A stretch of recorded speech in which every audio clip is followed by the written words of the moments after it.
Ésaïe, chapitre 9. À partir du verset 14, il est écrit: l'ancien et le magistrat, c'est la tête. Le prophète qui enseigne le mensonge, c'est la queue. Quelle désolation! Si c'est un ancien, si c'est un magistrat qui va être à la tête, pendant que Dieu a suscité des prophètes, et ce qu'ils sont appelés à faire, c'est d'éclairer des milliers, d'amener des milliers à observer sa parole.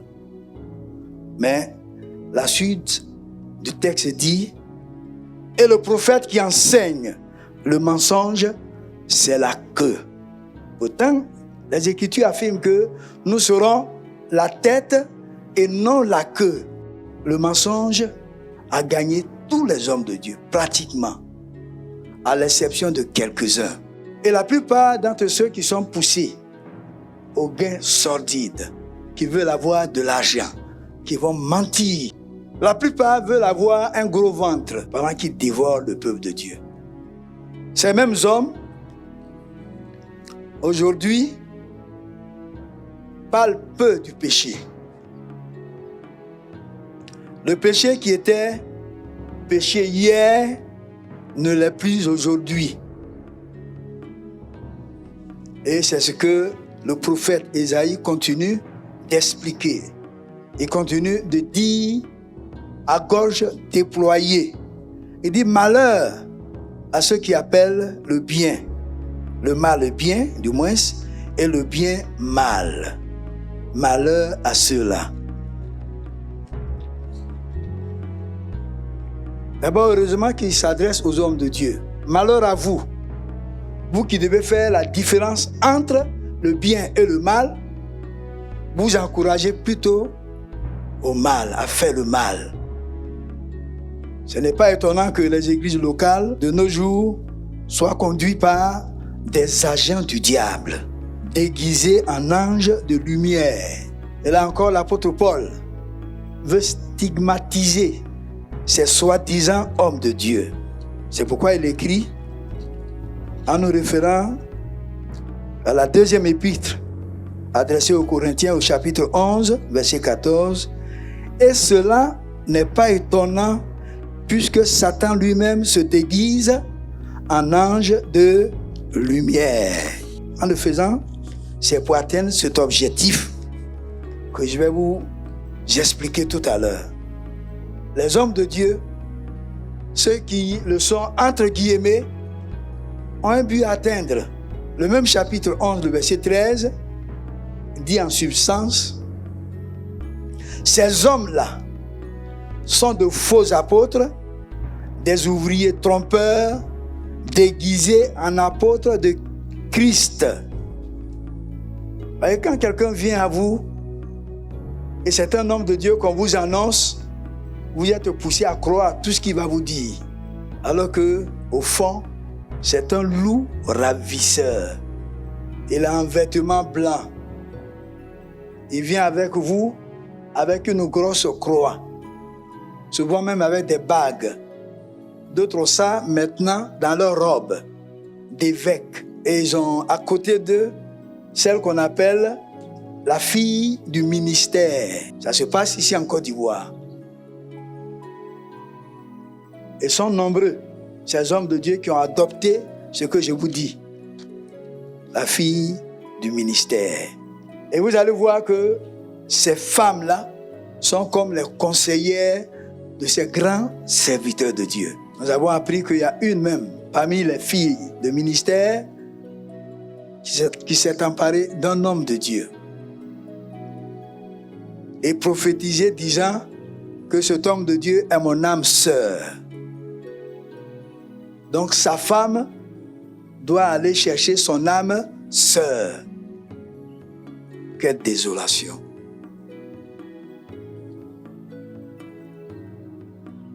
Le message de Jésus-Christ, c'est un message vivant qui devait être axé sur la repentance sincère,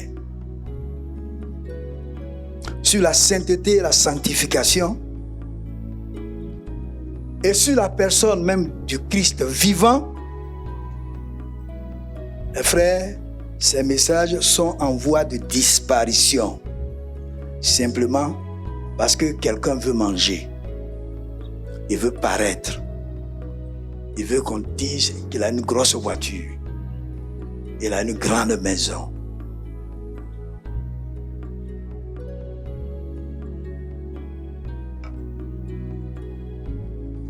Vous verrez aussi que ces hommes de Dieu parlent plutôt d'onction que de Jésus-Christ, la pierre angulaire.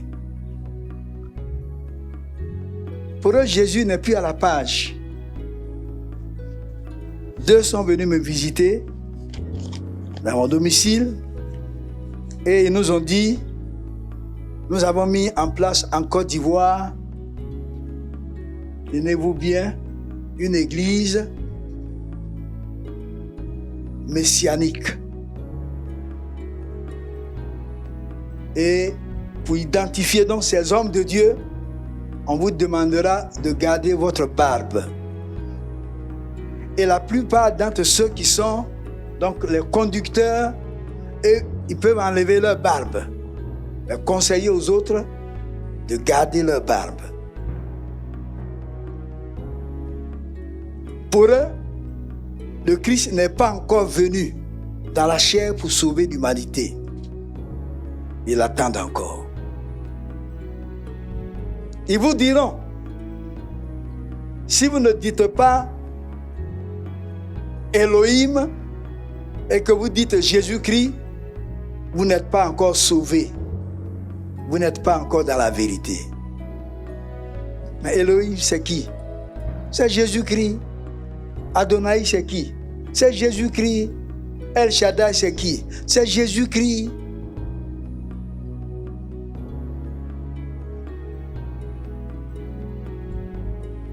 Toi, tu es un oué, ou bien toi, tu peux être un Yacouba, ou un Atié, ou un Pété, et on veut forcément que tu dises Elohim.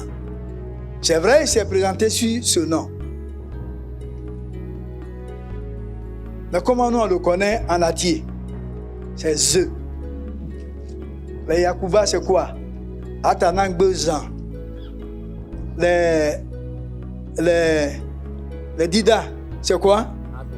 Lago Tapé, et j'en passe.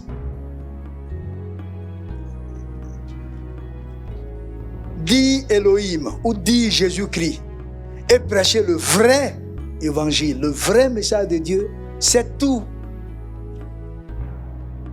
Pourquoi on fait tout pour ne plus qu'on parle de Christ, la pierre angulaire, la pierre d'achoppement? Parce que ça accuse les consciences. Parler de Jésus-Christ, c'est une folie pour tous ceux qui périssent.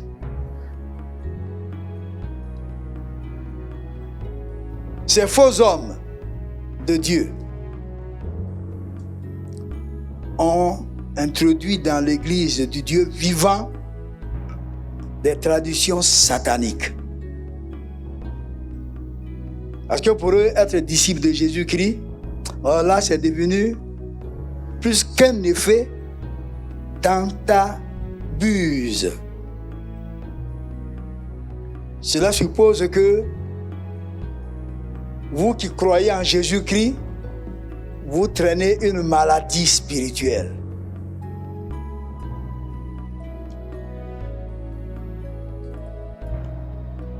Donc, ce qu'ils enseignent,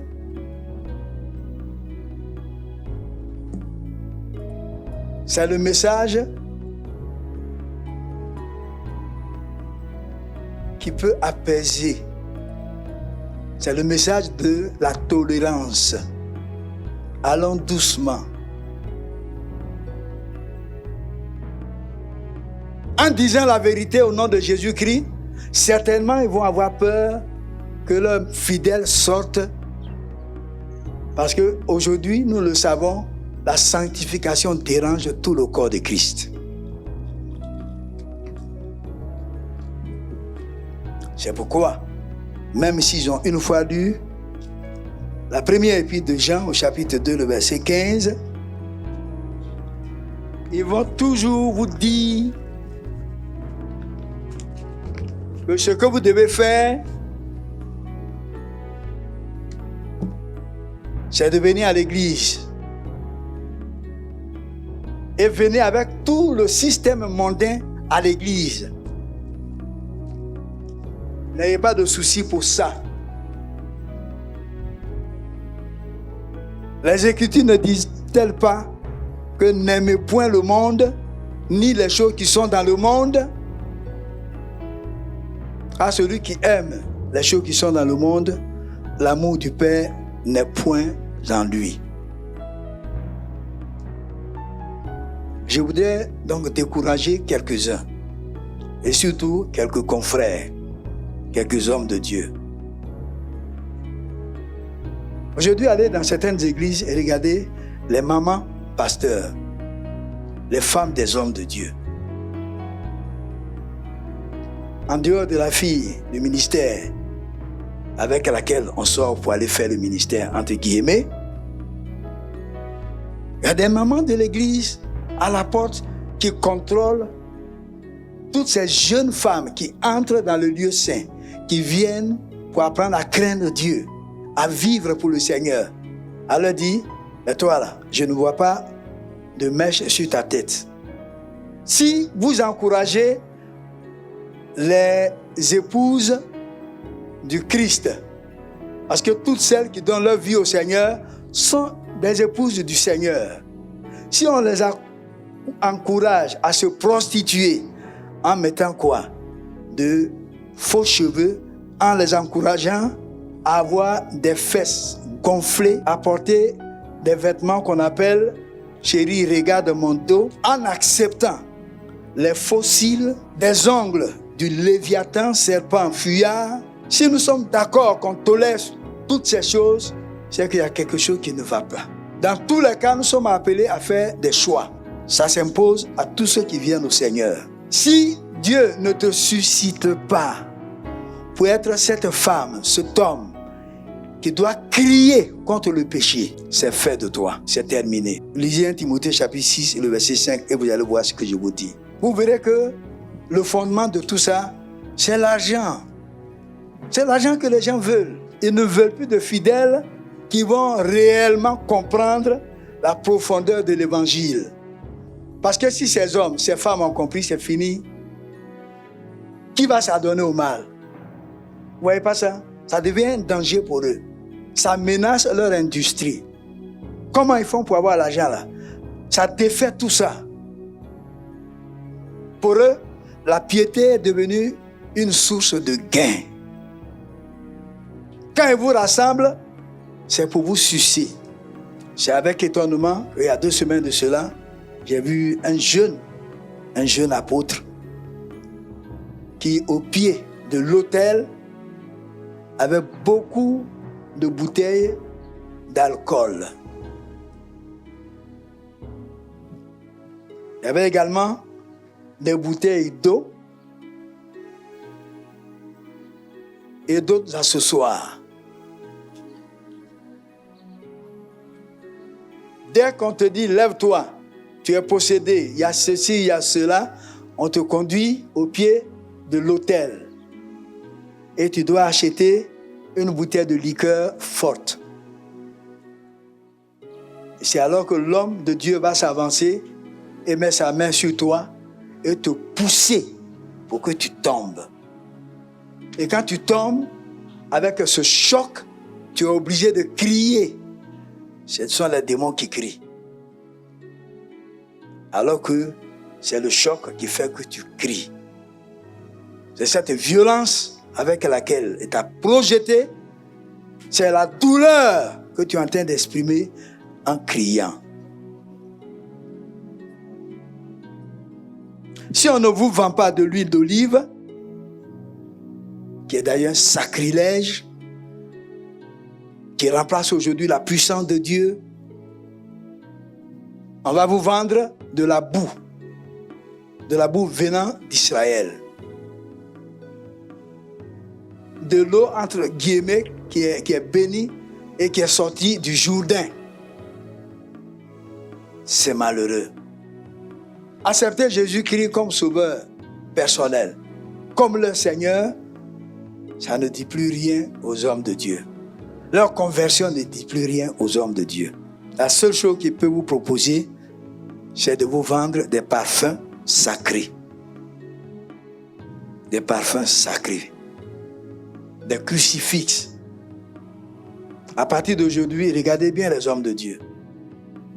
Vous qui embrassez souvent les hommes de Dieu, touchez leur côté gauche. Vous allez voir ce qui est en bas. On a eu la grâce de voir ça. Et d'autres, les anneaux qu'ils portent là, ce sont des anneaux magiques. Dès qu'ils te touchent, tu vas commencer à uriner sur toi-même. Et puis on dit, le prophète. C'est un envoûteur. On pouvait dire, c'est un mécréant.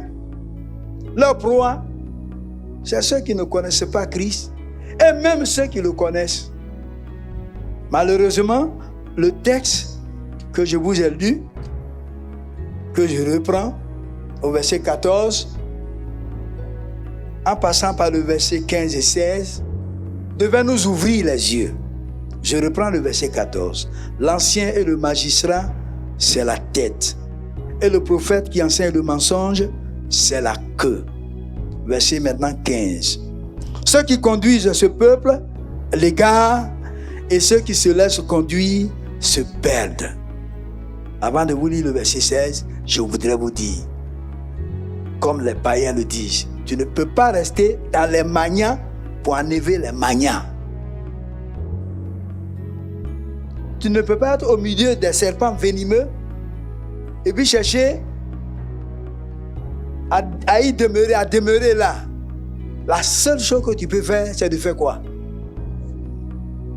C'est de faire quoi? Dites-le. C'est de fuir, de sortir du milieu de ces serpents, de ces manias. Il y en a qui osent même dire, si je suis avec eux là-bas, je peux les transformer. Tu as quel pouvoir? Déjà, celui qui te conduit, spirituellement, déverse des écumes dans ta conscience, dans ton âme. Voilà, nous le voyons. Chaque fois nous le voyons, on l'entend. Et cet homme a commencé à faire beaucoup d'adeptes. Parce que pour lui, un homme peut avoir 7 femmes. Comme David en a eu des milliers. Qu'on peut boire. Parce que le vin réjouit le cœur sans aller en profondeur de ces choses.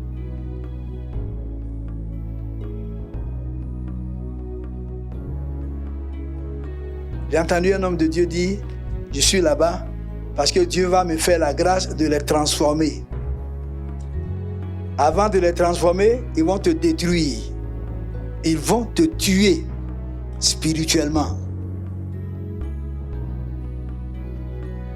Ceux qui conduisent ce peuple l'égarent et ceux qui se laissent conduire se perdent. Il n'y a pas de demi-mesure avec Dieu. C'est pourquoi le verset 16 dit, c'est pourquoi le Seigneur ne saurait se réjouir de leurs jeunes hommes, ni avoir pitié de leurs orphelins et de leurs veuves. Comme si Dieu n'a pas pitié de toi, parce que tu es encore sous pression. Tu es envoûté. On te dit toujours que Dieu est bon. Et tu crois à ça. Mais ce Dieu qui est bon, c'est un Dieu juste. C'est un Dieu qui ne fait acception de personne.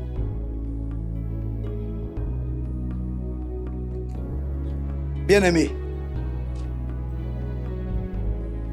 le prophète dit, dans le chapitre 1, au verset 21, quoi donc? La cité fidèle est devenue une prostituée.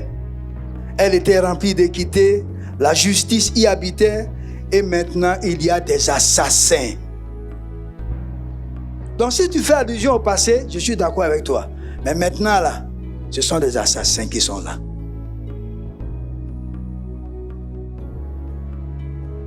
Et en poursuivant le texte, c'est dit que ton argent s'est changé en scorie, ton vin a été a été coupé d'eau. Tes chefs sont rebelles et complices des voleurs.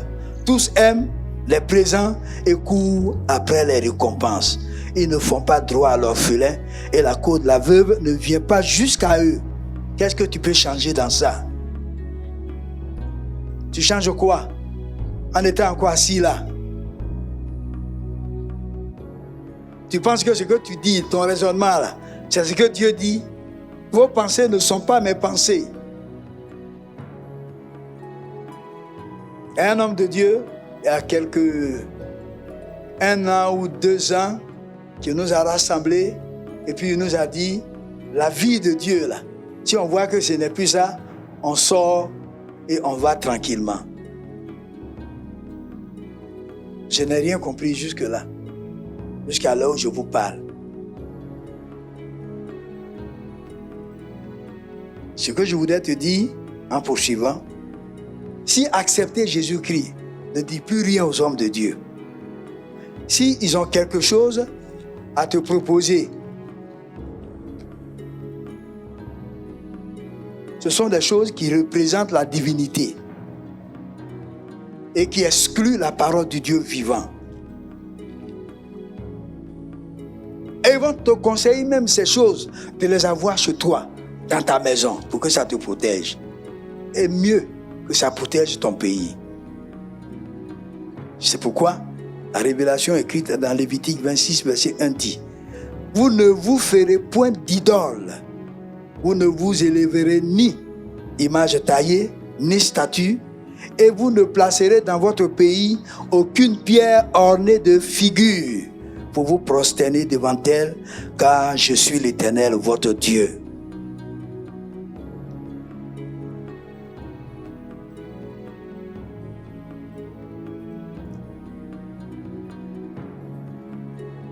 Le comble aujourd'hui, l'extrême folie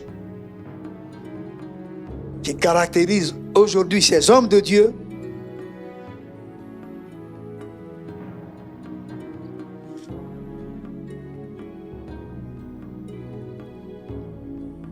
c'est que nombreux sont ceux qui entretiennent des relations coupables, non seulement avec les fidèles,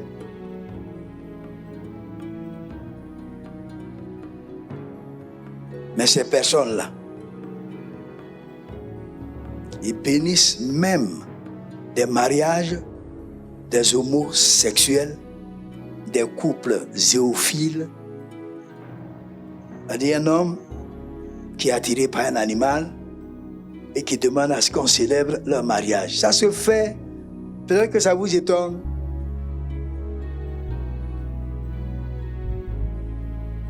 On m'a donné un certificat de célébration de mariage. Et le papier, en subsistance, dit, si un homme veut épouser son jardin, tu dois célébrer son mariage. Si c'est son chien ou sa chienne, tu dois célébrer son mariage. Si ce sont 2 femmes qui s'aiment, qui veulent concrétiser ça, tu dois célébrer ce lien.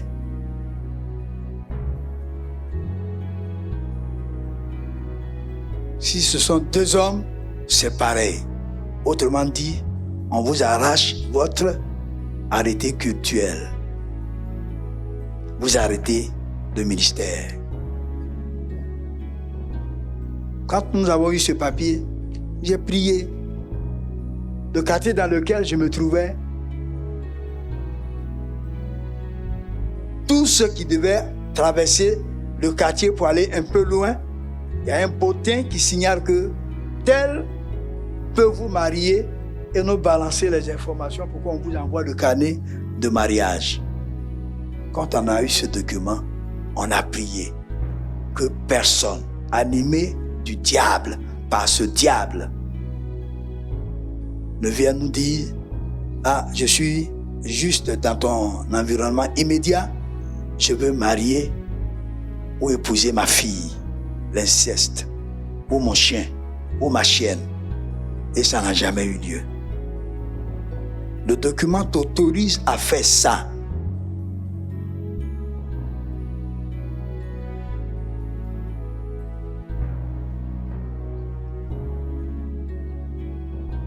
Quel est l'objectif que le diable veut atteindre?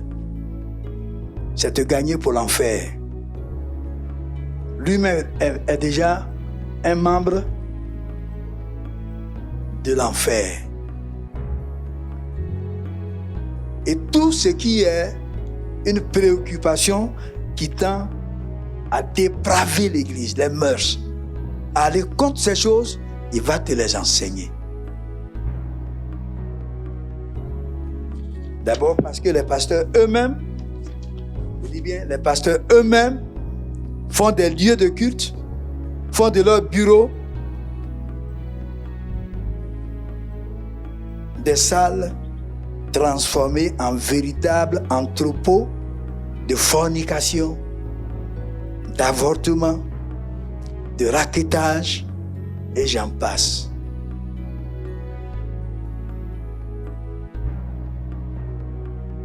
Le bureau qui est fait pour qu'on fasse un entretien. On entretient des gens. On leur fasse une cure d'âme pour les aider selon Proverbe 5, le verset 21 à 23, pour les instruire. Ces lieux-là sont devenus des entrepôts de fornication. Il y a des hommes de Dieu qui prennent plaisir à ça. J'ai appris que c'est ça qui augmente leur force, leur puissance de frappe. Comme quelques-uns qui avaient été, il y a quelques années en arrière,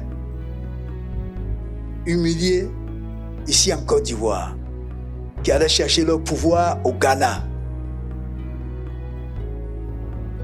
aller têter les seins d'une maman.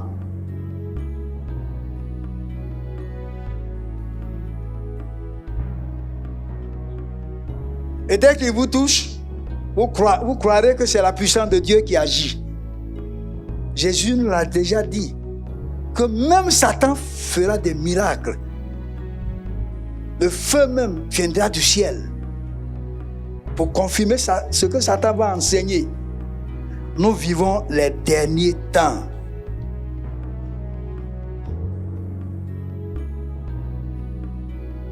Et ce que Dieu nous a recommandé d'aller faire de toutes les nations des disciples,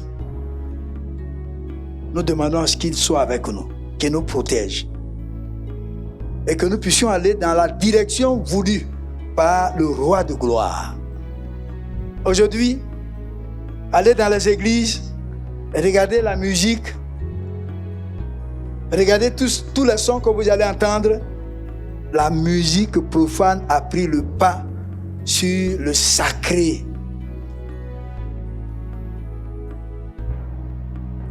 Et c'est dans toute la nudité que vous allez voir ces chantres s'exhiber. Ce n'est pas chérie, regarde mon dos, c'est chérie, regarde ma poitrine.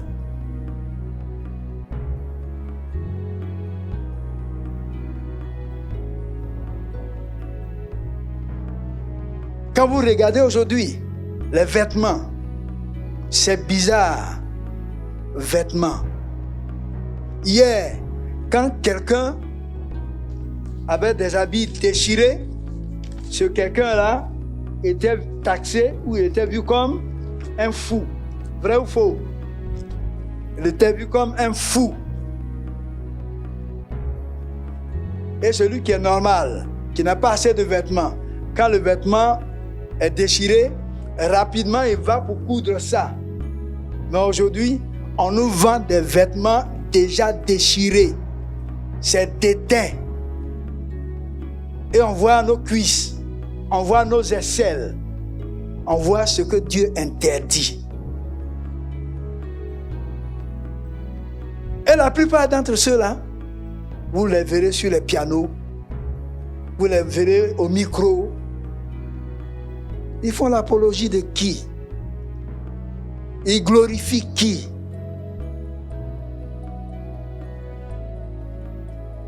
C'est pourquoi partout où Dieu va nous faire la grâce d'aller pour implanter des églises, nous allons condamner ces choses avec force. Nous allons crier contre ce péché. Nous allons vaincre ce péché.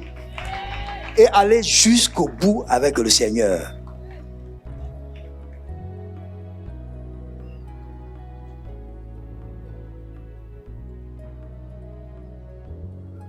Déjà hier, quelques fidèles des autres pays, je pourrais vous citer les pays, mais c'est discret pour le moment, nous ont envoyé des messages. On veut que vous veniez avec EDJC pour implanter des églises. Mais je vous apprends que si on vient, on ne va pas célébrer vos mariages d'homosexuels. Nous allons condamner ça. Nous allons dénoncer ça. Tout ce qui va porter atteinte au vrai évangile, nous allons décourager ça.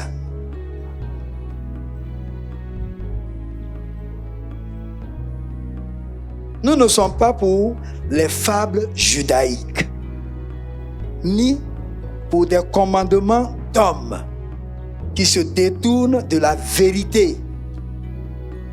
Non, on n'acceptera jamais ça.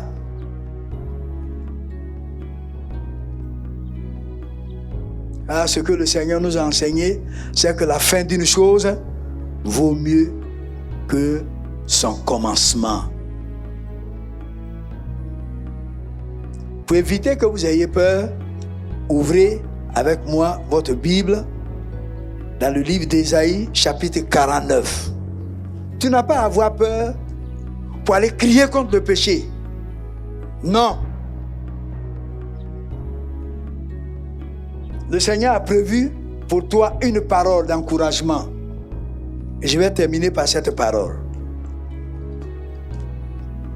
Ésaïe, chapitre 49, le verset 26. Il est écrit: je ferai manger à tes oppresseurs leur propre chair. Amen. Ils s'enivreront de leur sang comme du mou, et toute chair saura que je suis l'Éternel, ton sauveur, ton rédempteur, le puissant de Jacob. Bien-aimés, l'heure est venue de nous tenir debout pour aller aux confins de la terre.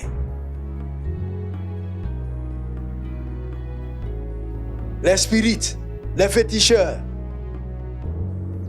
les zombies, tous ces envoûteurs, ces marchands de produits qui vont contre la vérité, croyant que la puissance se trouve là. Ce sont nos oppresseurs. Dans ta propre maison, dans ta propre famille, tu as des oppresseurs. Et dans d'autres versions, je ferai manger à tes ennemis, ceux qui sont contre toi, leur propre chair. Et qui a signé ça? Et toute chair saura que je suis l'Éternel, ton sauveur, ton rédempteur, le puissant de Jacob.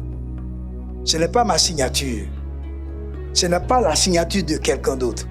C'est la signature de celui qui a fait les cieux et la terre. Tu n'as pas à t'inquiéter. Pas d'inquiétude pour toi. Tous tes ennemis vont manger leur propre chair. Amen. Les heures ne sont que comptées. Veux-tu aller en mission pour Jésus-Christ? Tu lèves la main comme moi-même. Si c'est cela, viens maintenant là. On va prononcer quelques paroles sur toi.